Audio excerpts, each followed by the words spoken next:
Hey, everybody, how you doing? Well, that's good. Welcome to PHLY Flyers. My name is Bill Matz. I'm your Director of Fun and Games for the afternoon. Joining me on this beautiful Reviews Day Tuesday is Philadelphia's #1 hockey beat reporter, Charlie O'Connor. What's up today, Chuck? How's it going? Oh, it's going real well. We're going to do Mystery Alaska today for Reviews Day Tuesday. We're going to talk about that just a little bit. But we do have some Flyers stuff I want to get into and just some general hockey stuff before we get to the hockey movies. First thing, I meant to pass this along yesterday. I got an email from the Wells Fargo Center and the Flyers and all that. From today, Tuesday, August 6th through Thursday, August 8th, every day from 10 a.m. to 6 p.m., the Wells Fargo Center's 11th Street store, which is apparently called Outfitters, with a PH, had no idea. Sure. But the team store on 11th Street at the Wells Fargo Center, they're doing like a blowout retail sale, all sorts of big discounts on T-shirts, jerseys, all that stuff. Up to 90%, it says. I'm sure that's for like, yeah, man, you want a Cutter Gauthier T-shirt, 90% off. But like, they're having a whole big sale. I just wanted to pass it along to everyone. Let everyone know that the next few days down at the Wells Fargo Center, you want to buy some stuff. There was like a video they put out, and it was like Adidas jerseys. Like, I saw a lot in one, so just be like, even though it's not like, hey, all right, just because it's not Fanatics, it's on sale. Cool, go get yourself a jersey. Yeah, somebody in our Discord, for whatever reason, don't fully understand. I think it was mostly for the bit, bought a Ryan Ellis jersey. Oh, that's good.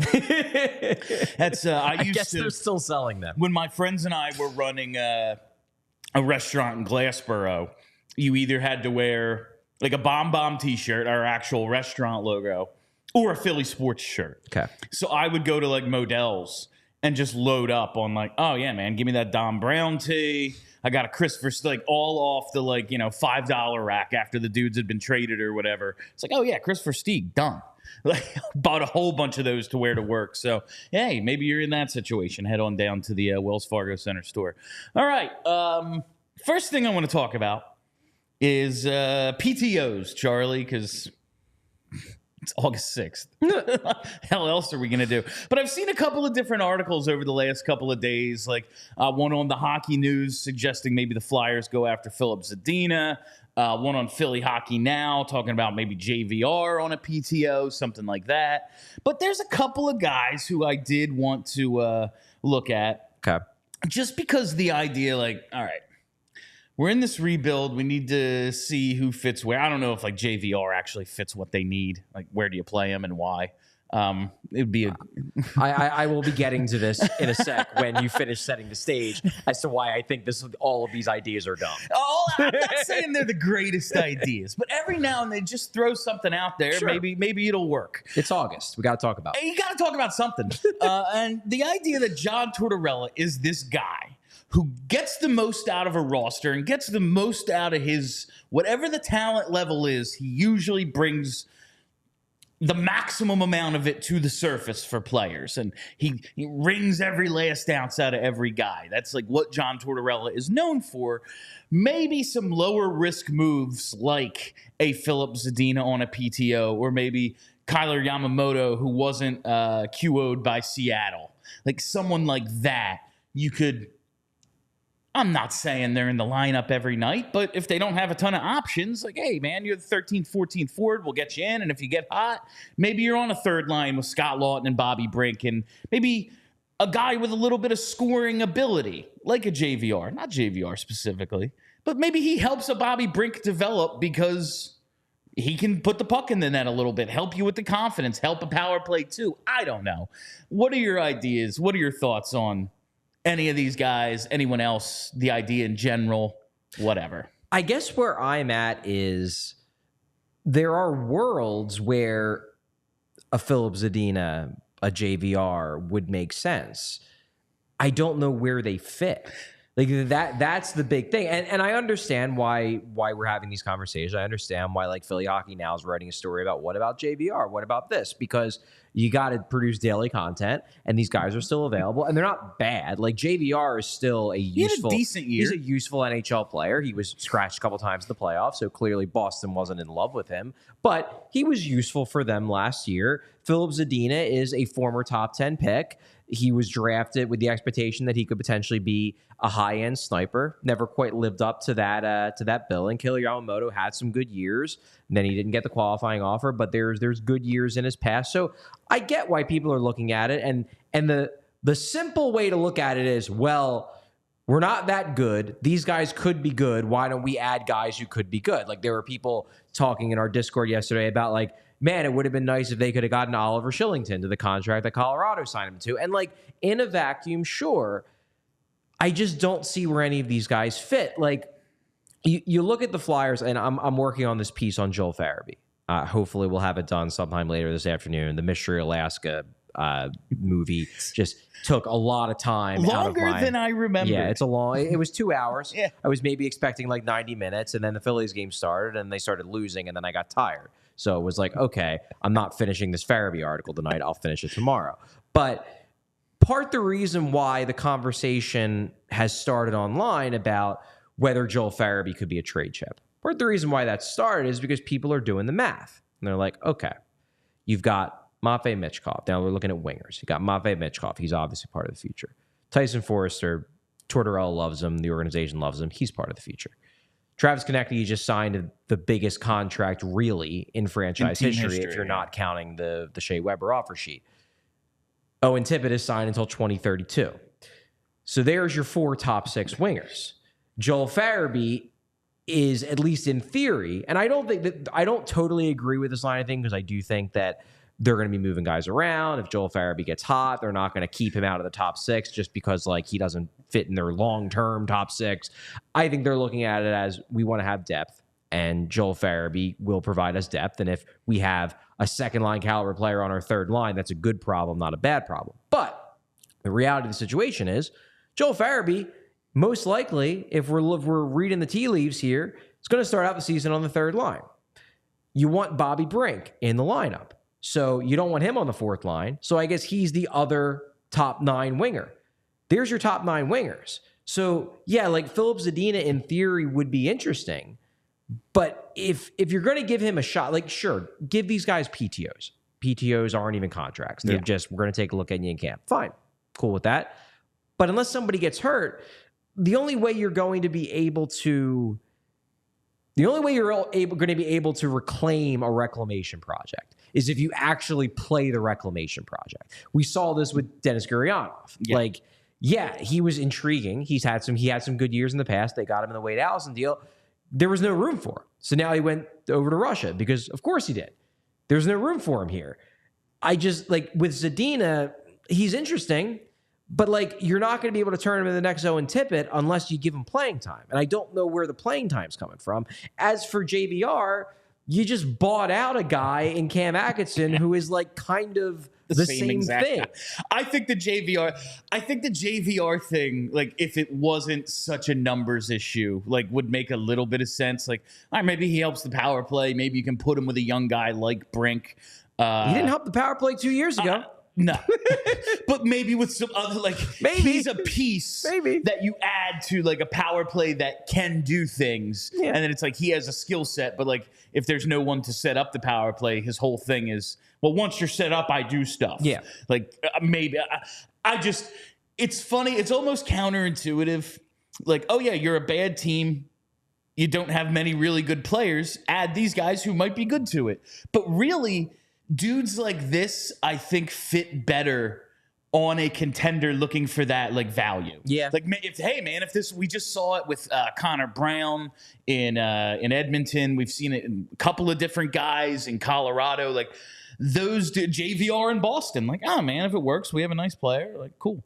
Like, it almost makes sense more for contenders to do this than like the Flyers and their situation. The guys most likely to come out of the lineup, whether it's a Brink, a Frost, a Cates, it's like, well, yeah, but unless they get hurt, we need them playing every night so we can figure out what the hell they are. Yeah. Like right now, we've called this year, like it's an evaluation year. It is very much about finding out about these dudes. You can't find out about these guys if you're finding out about other guys too. There's only so many spots. Exactly. So like I do think some of these players like Philip Zadina are intriguing. It's just like I find Bobby Brink very intriguing. I want him to play. Yeah. Whether it's figuring out if Joel Farabee is going to be a consistently really productive top 6 forward, or we're going to trade him in a hockey trade for something that makes another position better.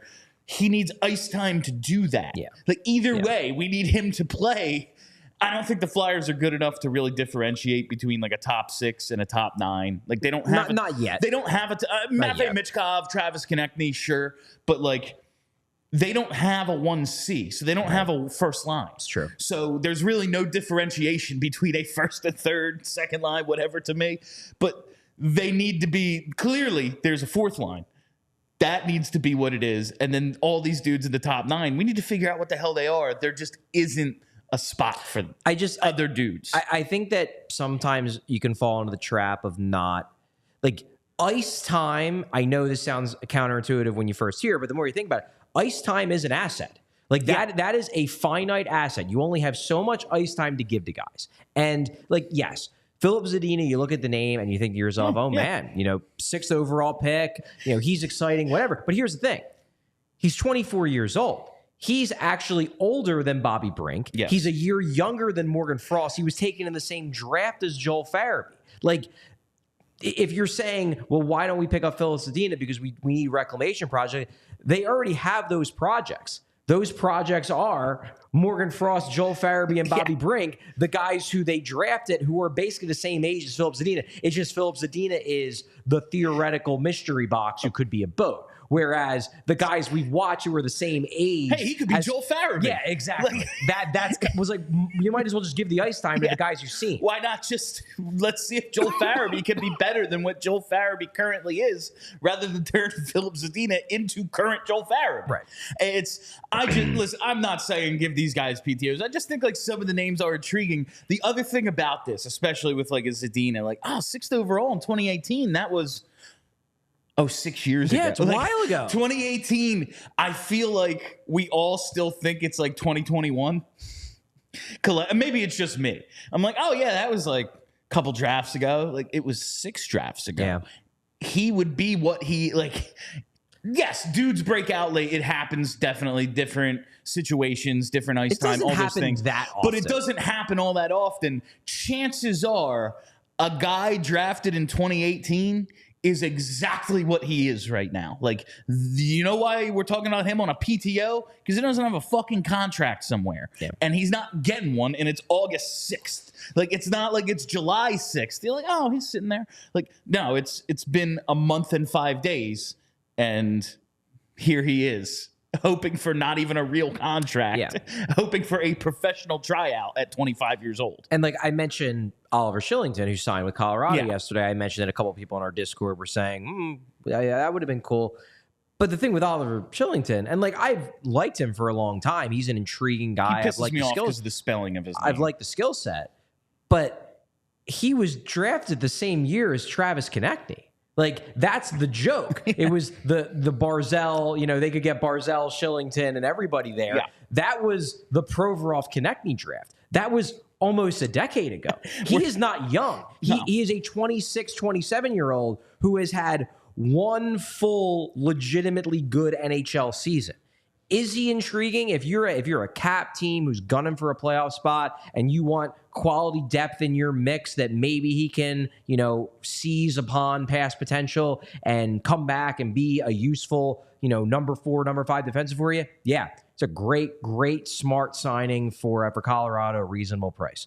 For the Flyers, it's just don't fall into the trap of the shiny new toy who isn't actually that shiny or that new. Yeah, I just like you see the names and you get intrigued, and then you realize like, oh yeah, that was a while ago. Bill, we're getting old. Yeah, like we're talking. It's the same draft as Travis Konechny, and like we just had the conversation. Like, is he too old? Is he too fucking old? Yeah. If he is, well then giving this guy a try. Like Travis Konechny's good. And it's like, yeah, maybe he doesn't fit the timelines. Okay, so we find out about this guy, and then what? Like, we keep him for how long? Yeah, it was just something I wanted to throw out there. These are interesting conversations. I just want to point out that, Yeah. And ultimately, like, even if some of these guys, like, yeah, maybe they should give him a shot, to me, it just comes down to, like you said, the ice time. Where the hell do they play? Yeah. Because the only dudes, realistically, that they're bumping out of the lineup are guys I very much want to see play. Yeah. Like, I want to know what Bobby Brink is. Yeah. He might be awesome. Probably not, but he might be pretty good. Like, we don't know. There's no way to know yet other than playing him. And if you're playing him, you're not playing someone else, and then what's the point? Yeah, reclamation projects are not as easy as, well, just sign intriguing guys and then throw them in there and hope. Like, yeah, maybe. And I guess it's not going to kill you if you sign a guy to a 1-year, $1 million contract and they do jack shit for you. But there's also kind of an element of, like, what's the point? Why waste the ice time? Why waste the evaluation time that could be better spent, the development time that could be better spent developing Bobby Brink versus trying to get something out of Philip Zadina, who's the same age as Joel Farabee? And, like, if you thought he could actually be something for you, super cheap on July 1st, July 2nd, why not then? Like, if you were really that high on him, given the fact that he's reached the point now where he's a free agent in August, you probably could have traded for him a couple years ago for not that much and given him the shot you gave Owen Tippett. Yeah, that's a great point. Yeah, it's so funny to think of Owen Tippett as like a reclamation project when he just never got a shot. But really, like, he was at the time. Look at his age. Look at the contract he just signed. Like, he was older than you thought. Yeah. And like 23 becomes 25 real quick. It does. All right. Especially if you never get that shot. Yeah, especially when you spend a couple years like bouncing between the AHL and NHL. All right. Before we go any further, I want to take a second to tell you about one of my favorite partners here at PHLY, our friends at TrueMark Financial Credit Union. I think one of the major things holding people back from joining a credit union like TrueMark Financial is it's a pain. It's a pain to switch. It's a pain. Okay, I have my debit card. I have all this stuff linked, my bills, my auto pay, my direct deposit, all of it. It just seems like a major pain in the ass to actually have to now switch and find out about something new. And our friends at TrueMark Financial make it super easy to go from big bank to credit union. All you got to do is go to TrueMark.com/PHLY to find out some more information or drop by one of their dozens of area locations. Why should you make the switch? Well, let's start with the ownership structure. Banks, for-profit institutions owned by shareholders. What's their primary purpose? Making profit for those shareholders. But credit unions, the ownership structure is they're owned as financial cooperatives by their members. That's right. So if you live or work in Bucks, Chester, Delaware, Montgomery, or Philadelphia counties, you're eligible to join, and member benefits include great rates, lower fees, and personalized service. You know, you just can't get that sort of personalized service at the big banks. I've talked to a lot of the workers over at TrueMark Financial about goal setting, long-term financial security, all that stuff, just understanding how not to blow all my money all the time. And they've been absolutely awesome. So if you're thinking about making the switch, make the switch to TrueMark Financial. TrueMark Financial is federally insured by the NCUA, is an equal opportunity lender. For more information, visit TrueMark.com/PHLY. And while we're here, let's talk about making another switch. Maybe making a switch over to Lucy Nicotine. That's right, 100% pure nicotine, always tobacco-free. And Lucy, it's not like every other nicotine pouch company out there owned by Big Tobacco. They're kind of like the mom and pop of pouches. It's you're not supporting, again, like a huge corporation that is just going to turn a profit and not care. This is a small company that's here for you. And honestly, if you're looking for a quality product, Lucy has it. I'm a big fan of the pouches, some of the variety of flavors that are really good. I like the wintergreen, the mango. I've told you, I don't even like mango flavored stuff. Really liked theirs. The apple ice was really interesting too.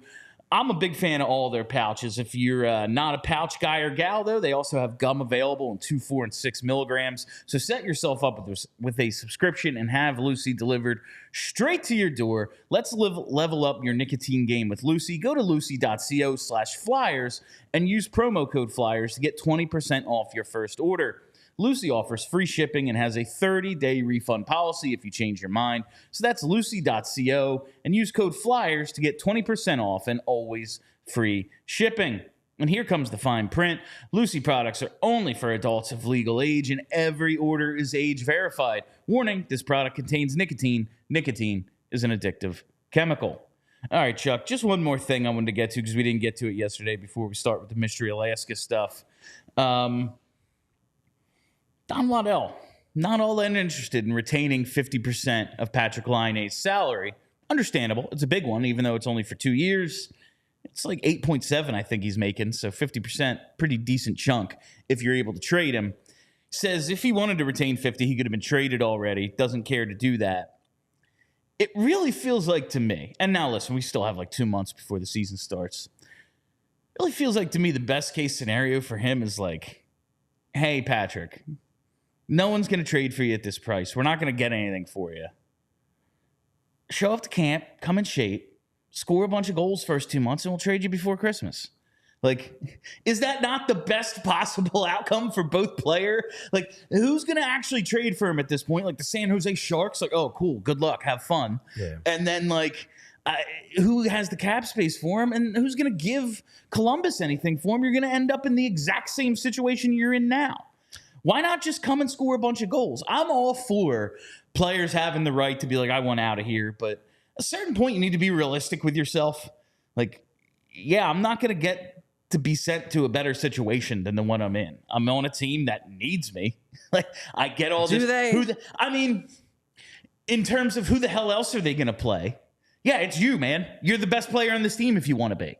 Or at least top 3. Yeah. Go out, have a nice start to the season, and then find yourself on a better team. I just don't know if he's capable of that in Columbus. It doesn't seem like he has much chemistry with Gaudreau, who's obviously their biggest offensive weapon, their biggest established offensive weapon. I guess he could pull it off, but he hasn't, since joining Columbus, really, he hasn't been very good.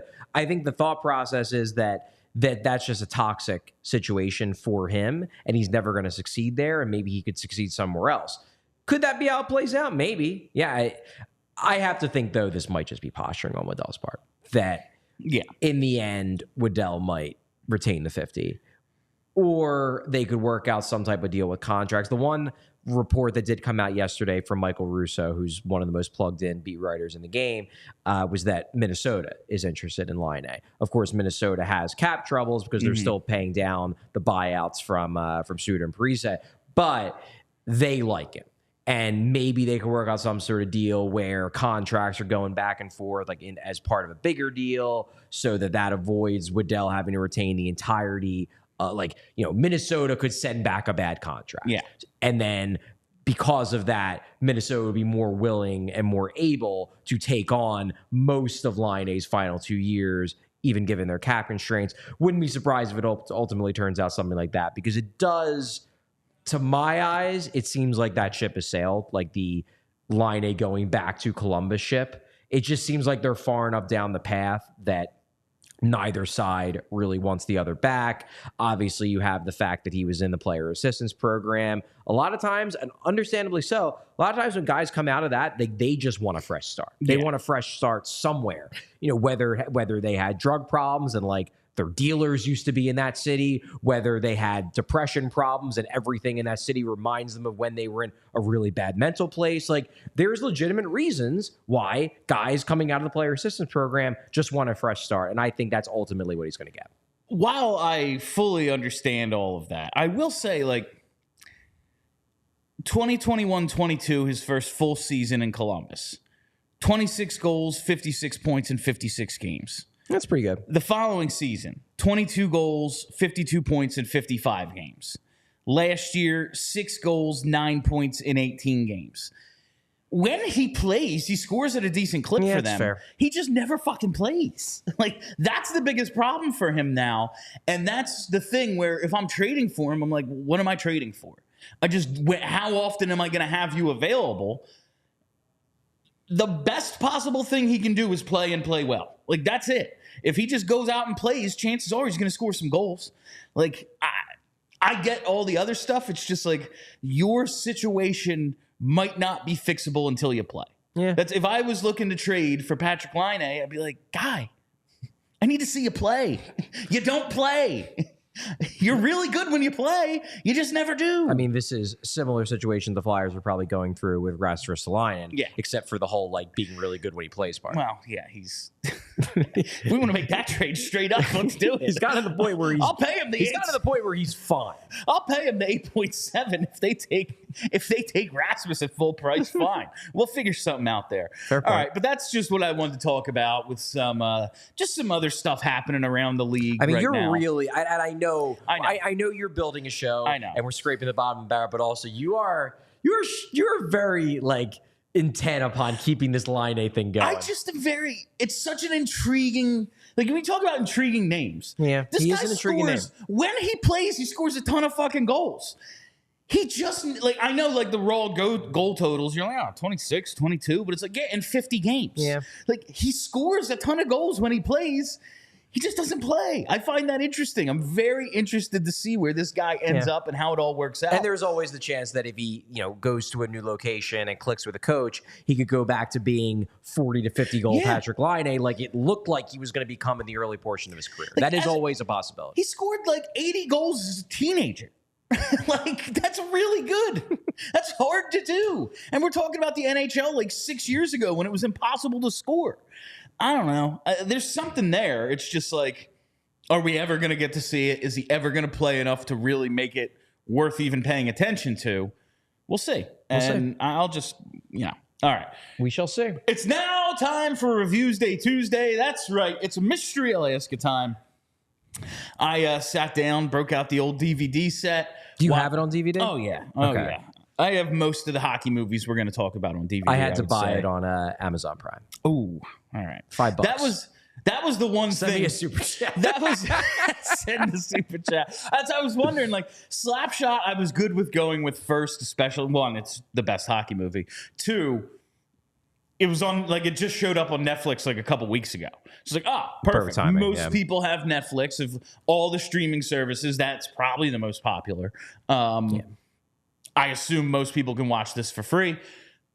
I was like, oh, where the hell's Mystery Alaska available? I was like, well, I own it. Everyone else is screwed. But I'll tell you, like, the whole premise of this movie, professional team plays an exhibition game against, like, some towny team. While far-fetched, let us not forget, Charlie, the Flyers went to Switzerland and lost to Lasagna just a couple of years ago. Lasagna. The Lausanne team. Yes, Lausanne, yes. Let us not forget that happened. We saw it with our own eyes, and the Flyers were pretty good that year.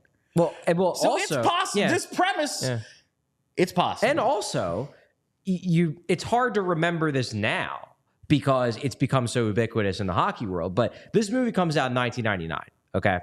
And one of the gags during the game is about the NHL players not being able to deal with the cold. They're running back and forth to the locker room. This is 10 years before the Winter Classic becomes a thing. So at the time, like the novelty in 1999 of like, oh, NHL players playing outside, they would never do that. Yeah. That's wild. Now it's just such like a normal part of the hockey calendar. You forget this predates the Winter Classic by a decade. Yeah. Yeah. No, that's looking at one, like going and playing the small town, like, yes, it's Alaska, but for all intents and purposes, this is an international game. Right. And the playing outside, did the NHL like just steal all of this? I would not at all be shocked. They travel all the time. They do like these international, like these games all the time now, and they play.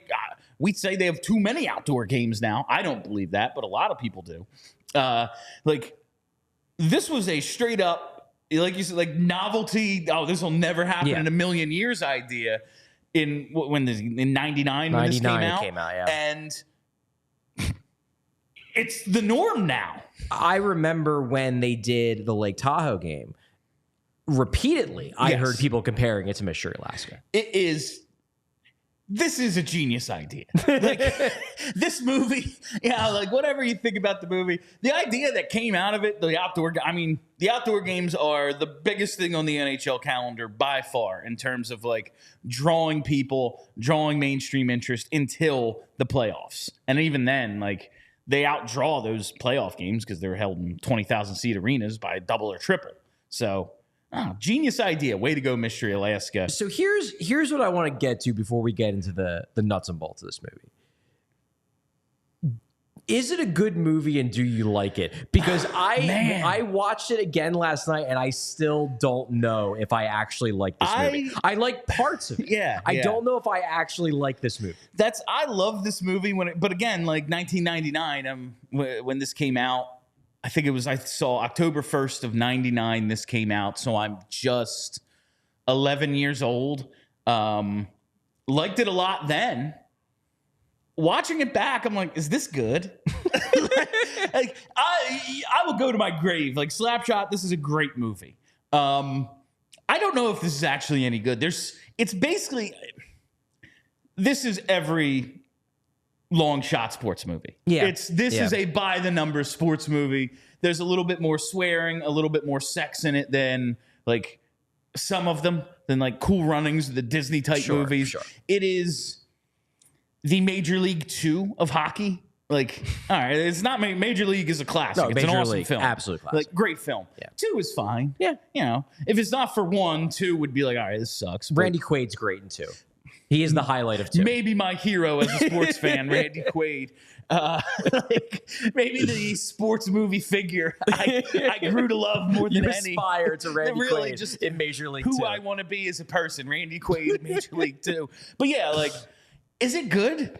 It's all right. It's okay. I think that's as far as I'm willing to go is that it's okay.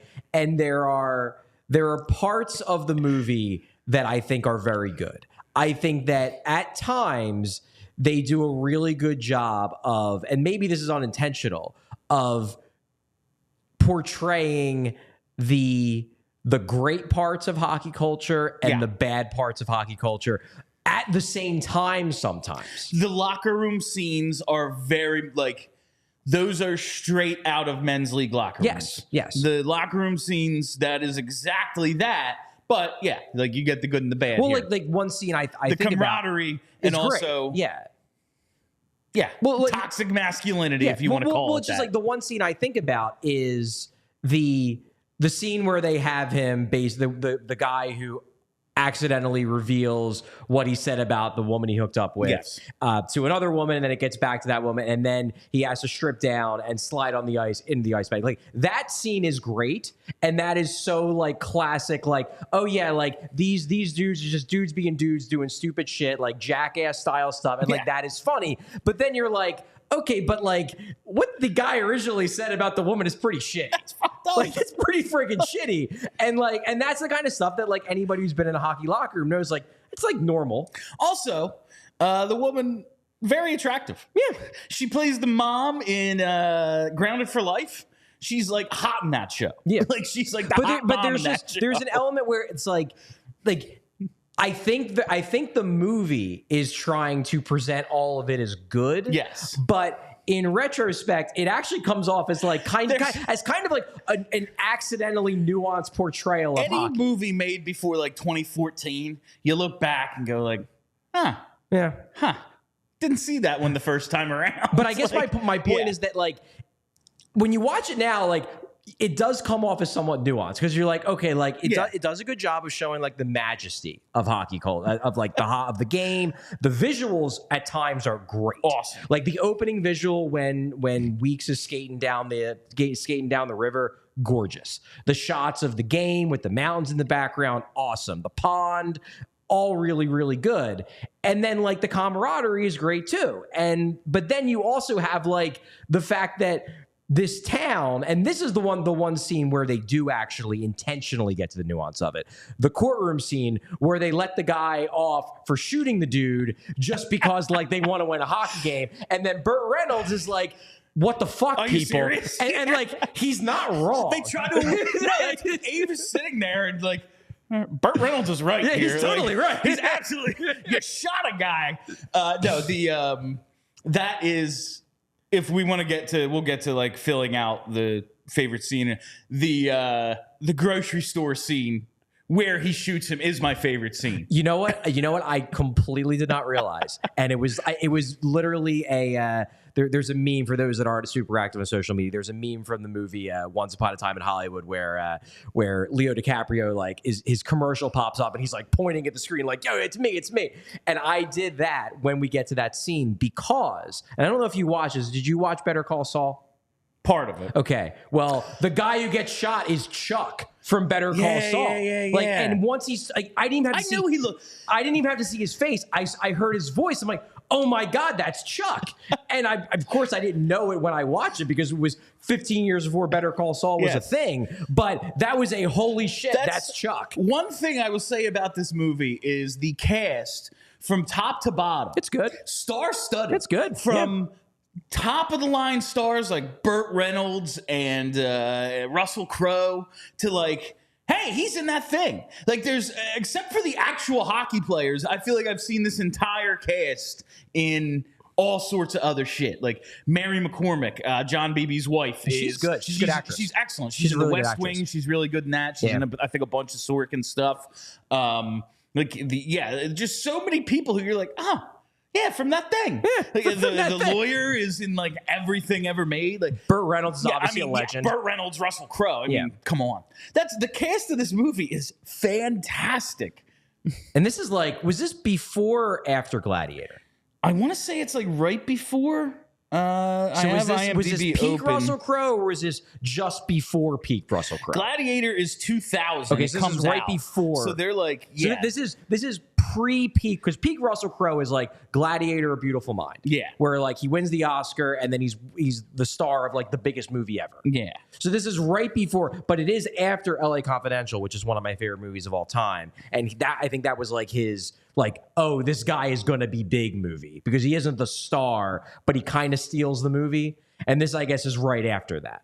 So they get him just before he becomes like superstar Russell Crowe. What did you think of the actual hockey in the movie? I thought the hockey looked good. The hockey is fine. I think the pond hockey scenes are not really trying to be hockey. It's more just trying to show like how cool it is to play hockey on a pond.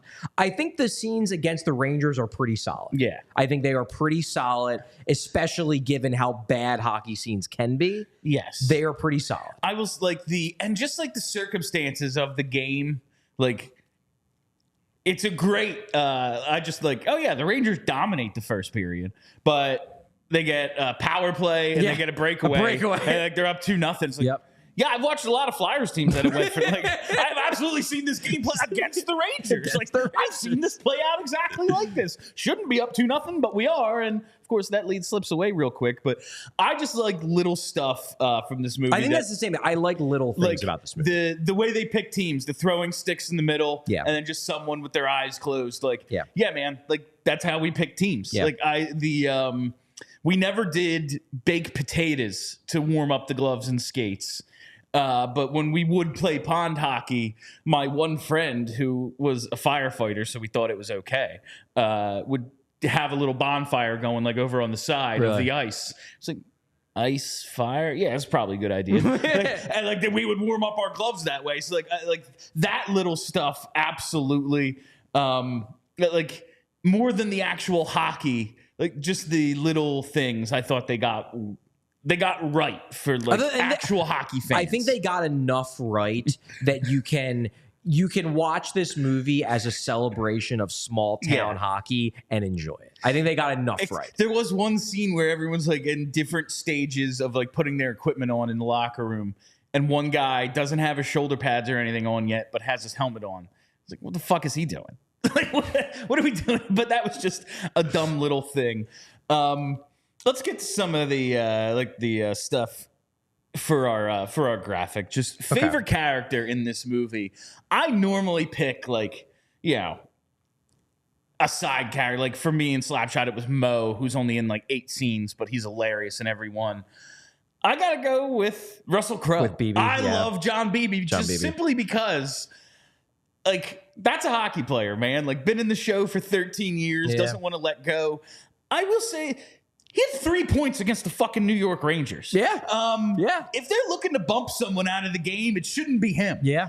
You're not wrong. He was like, he's basically Joe Thornton out there. Yeah. Like he's okay. So Well, he's a defenseman, yeah. so I guess he's like okay, he doesn't Chris score. Chelios. Yeah, like he doesn't score that much, but he's racking up the assists. Yeah. Like I just really he knows how loved to it. make a decent first pass. He sparks that breakaway goal. Yeah, He's picking up some secondaries. Yeah, absolutely. He has at least 2 secondary assists in the movie. As the primary assist, he is the goal in the game against the Rain. Like he was awesome. Cuts the lead to 1. No, he had a great game. Great game.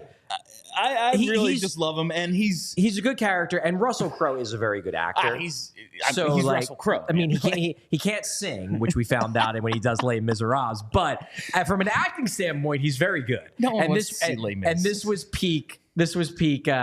Russell Crowe. Like it was right when he was becoming a star, but before he got super huge. He's good in this movie, to be sure. And you feel the sincerity of like it's slipping away from him. Yeah. You get it. And like you have that one scene, and I'll get to it. Actually, I don't want to spoil it because when we get to favorite lines, because he has my favorite line in the movie. But he's great in the movie all around. My favorite character, though, I went with the side character. My favorite character is Tree. I love Tree, man. Tree is great. Oliver Lawrenson. He's great. We just need to teach him to be Just teach him to be We just mean. need to teach him to be a big guy, and he'll be awesome out there. When BB is just like, "Am I a big guy?" and Tree's like, "Yeah, you're a big guy." I was like, "No, I'm not. Look at you. You're a big guy." I think Russell Crowe and Tree are the only 2 guys who you're like, they look like hockey players. Yeah. Like straight, like the other ones you can, I get it. Yeah, sure.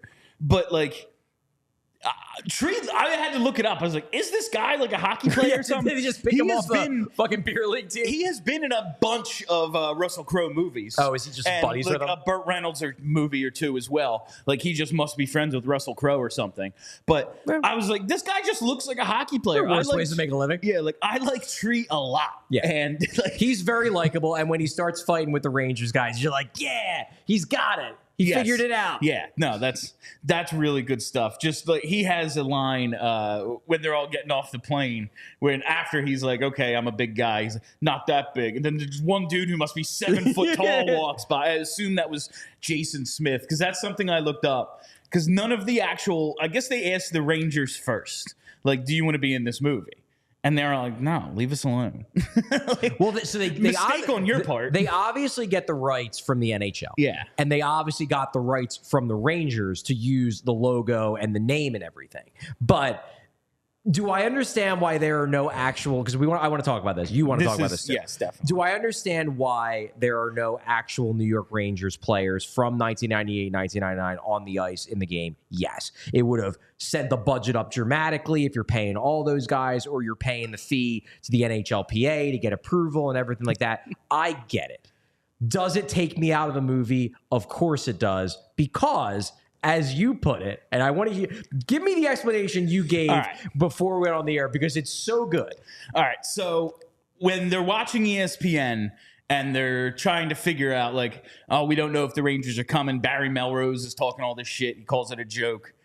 They then go back. Steve Levy then is like, all right, now back to actual hockey news. Wayne Gretzky named Player of the Month. So in this universe, Wayne Gretzky exists. Yeah. And in this time period, playing. yes, like he's in the NHL. In this time period, Wayne Gretzky is a New York Ranger. Yes. That is very frustrating. Yes. However, I do believe there's a viable explanation for this. Okay. This game is supposed to take place over the All-Star break. In 1998, 1999, Wayne Gretzky, it is his final season. He is the New York Rangers' only All-Star.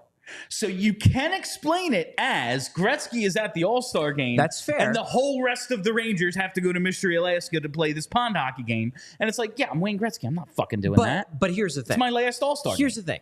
Look, I get it. I'm trying to come up with I'm not even asking for, like, Adam Graves to pop up or Brian Leach to show up. But, like, I don't know. Give me like Jeff Bookaboo. Like, give me somebody on those teams where I'm like, oh yeah, he was on those Rangers teams. Give me like the lower tier guys, the Matty Malholtras. Like, give me something. But no, it's just a bunch of randos wearing Rangers jerseys, and it takes me out of the movie a bit. It does. Phantoms legend Mike Maniluk might have been a great addition to this roster. They do use some like pro and former pro players as the hockey players on the Rangers, including at least two. I looked up the because at the very end in the credits, it's like they show the Rangers They just names. show like hockey players and then a whole bunch of names. I recognized two of them. Okay. Jason Smith. I was like, all right, but that's a pretty, Yeah. It is that Jason Smith though. He was used in the movie. Okay. And he wasn't on the Rangers team. He was on the Rangers team. Oh, was he? Yes. No, but I'm saying, was he on the 99 Rangers team? He was. That's what I'm saying. Toronto, Edmonton at that time. One of the two, depending on when they filmed. And former Flyer, retired by then, Dale Kushner, who only played a little in the early 90s. Okay. So they did use guys. Okay. A couple of them were former Flyers, but no, none of the New York Rangers from the time are on those Rangers teams. They all turned them down. Apparently they got first ask, and they're like, no, we're not doing it. No, we're not doing it. One thing I do like, and I guess this is kind of like a meta thing based on what you just said about the Rangers were asked and they turned it down. I do actually, it doesn't even feel like it's part of this movie, which is why it's such a weird feel, but I do like the bullshit NHLPA Rangers refuse to play thing. That is fun.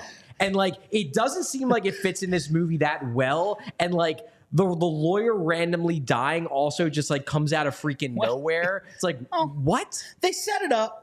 With him being the fat guy shoveling? Early in the movie, which I think about every time I shovel now, when they're like, with Russell Crowe, like one of his first lines in the movie is going up to the lawyer while he's shoveling. Right. Fat men don't shovel, Bailey. Yeah. It's like, it's dry. It's dry.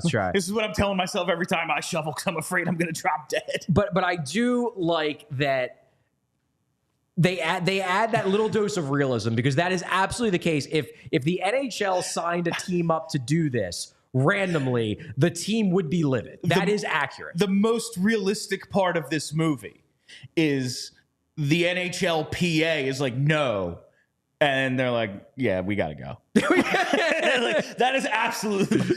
Before we go any further, I got to tell you about, they're probably my favorite sponsor. I hate to pick favorites. I can't say that, but I use their product every day. It's our friends over at Shady Rays. You got to get ready for the season ahead with quality shades built to last. And our friends at Shady Rays have you covered with premium polarized shades that won't break the bank. Shady Rays is an independent sunglasses company offering a world-class product rated 5 stars by over 300,000 people. Their shades have durable frames and crystal clear optics, making them the perfect choice for all outdoor adventures. They have hundreds of options to choose from, so you're bound to find a pair that'll match your style. I wear Shady Rays every single day. I usually wear them right here as I'm doing this read. Forgot them in my backpack today. But that's right. I carry them in my backpack when I'm not wearing them. You're like, oh, don't they get bent, screwed up? No, absolutely not, because they are that durable. And if they ever were to, well, Shady Rays has some of the best protection in all of eyewear. Every pair is backed by lost or broken replacements. And if you don't love your shades, exchange for a new pair, or you can return worry-free within 30 days. There's no risk when you shop. Their team always has your back with personal and fast support. And exclusively for our listeners, Shady Rays is giving out their best deal this season. Head to shadyrays.com and use code PHLY for 35% off polarized glasses. Try for yourself the shades rated 5 stars by over 300,000 people. And now I am pretty excited to welcome aboard. This is the first time I've ever got to do a read for Rugged Road. What is Rugged Road? Rugged Road is dedicated to creating innovative and durable outdoor gear for adventurers who demand the best. Their products are designed with the highest quality materials and craftsmanship, ensuring they perform in the toughest conditions. Whether you're on land or water, Rugged Road gear is built to accompany you on every adventure. Rugged Road makes some really freaking cool coolers. We have one coming that I assume Yeah, I'm going to be sitting here probably filling with some ice cold Coors Light, watching some games for post games this year. But the unique features of Rugged Road coolers are absolutely awesome. First of all, they float. You'll never lose a drink in your cooler. It won't get washed away, man. The thing will float. You won't lose it. It's absolutely awesome. And what do I hate about coolers? When they're heavier than the drinks I put in them. When I'm like, okay, cool, so I have to do a workout to go have a couple of beers today. The lightweight design is unlike any other heavy duty cooler. Rugged Road coolers are incredibly light, making them easy to transport on any trip without compromising on performance. They're also durable and dependable, and they're versatile, perfect for a variety of outdoor activities from fishing and tubing to camping and tailgating. These coolers are designed to meet the needs of every outdoor or sports enthusiast. So gear up for your next adventure with Rugged Road coolers. Reliable, durable, and built to use, Rugged Road is your ultimate outdoor companion. Head to ruggedroadoutdoors.com and use code PHLY for 10% off right now. That's ruggedroadoutdoors.com and use code PHLY for 10% off. No, that's my favorite scene is the when Connor shoots the Price Mart representative. Right. Like, that's just hilarious to me, if for no other reason than the line, what the fuck of a bumfuck shithole town is this? Okay. I love that. I have said that so many times. All right. Like, and no one ever knows what I'm referring to. So here's the thing. Our favorite scenes are very similar. They're both riffs off of the same scene. Because my favorite scene is in the courtroom when he quotes him. It's so good. He quotes the guy while he's sitting on the stand. It's like, did you say? And he reads off that line. Yes. And the guy's like, well. And then the entire courtroom is like, oh, there's no way that they're convicting Connor. Yeah. the choice of the lawyer to go with, like, when do you want he's like, next Tuesday. He's like, but I'll miss the game. He's like, exactly. They're not going to put you in jail if your court date is before the game.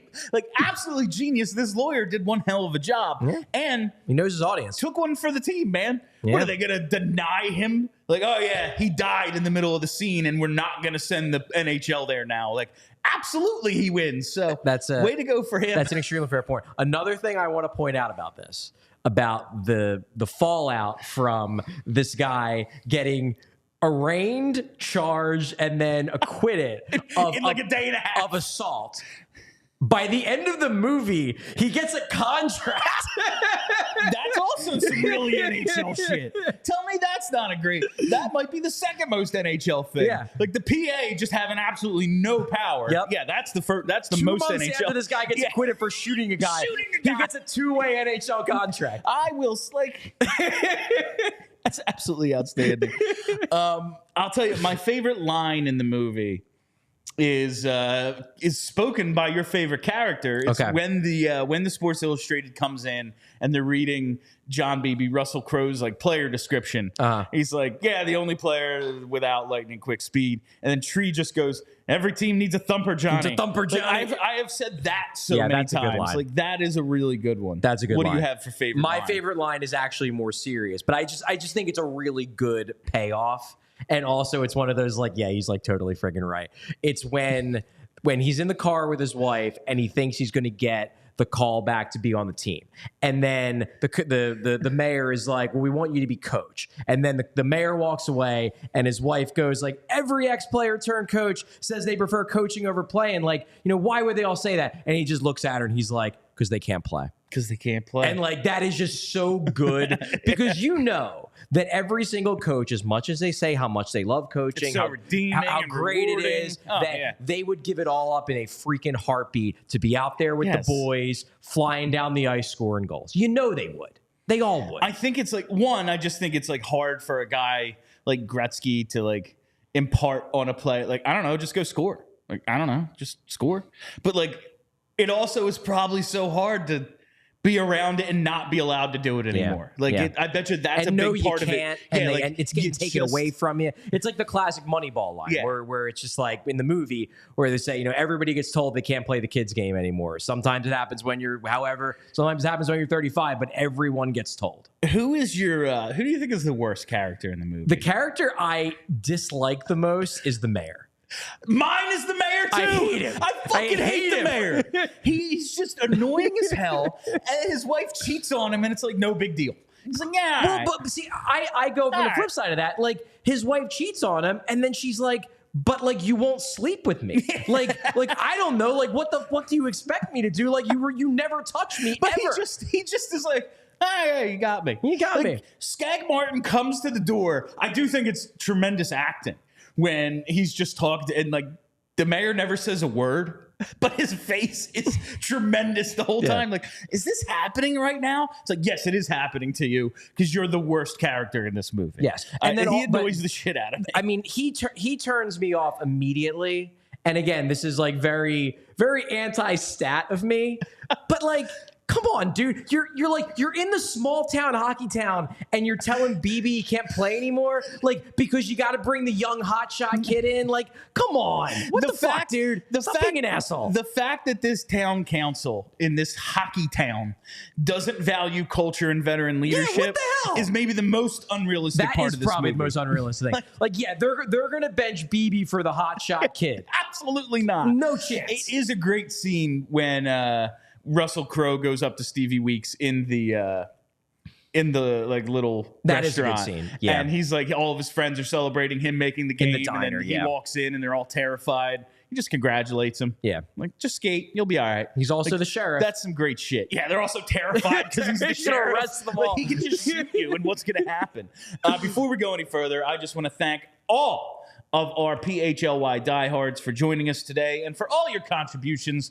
We couldn't do what we do here at PHLY without our diehards, and really we couldn't do it at ALLCITY at all without the diehards. So thank you for subscribing. And if you want to be a diehard, go to allphly.com and sign up. It ain't hard, and you get so many benefits, like all Charlie O'Connor's premium stuff. It's me. It's pretty great. Access to the Discord, merch, events, discounts, all that great stuff, free shirt, but all-star roster, premium content. You're going to want to get it at allphly.com. But I'm just saying, with the mayor, we're talking about a guy who benches Russell Crowe, won't pleasure his wife, and is just a whiny bitch the entire movie.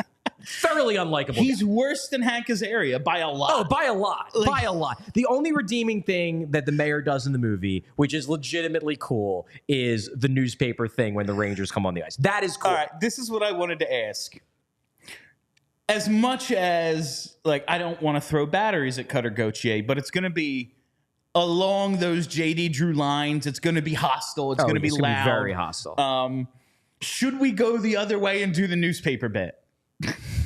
It would be impossible to orchestrate this. No and, chance. Like, people just go full Don Draper. I don't think about you at all. Yeah, just like, but like, I think it's gone so far. No, like we already obviously think about him all the time. Yeah, we can't possibly. No. Oh yeah, I'm better than that. Like we're not. No, like no, we're not.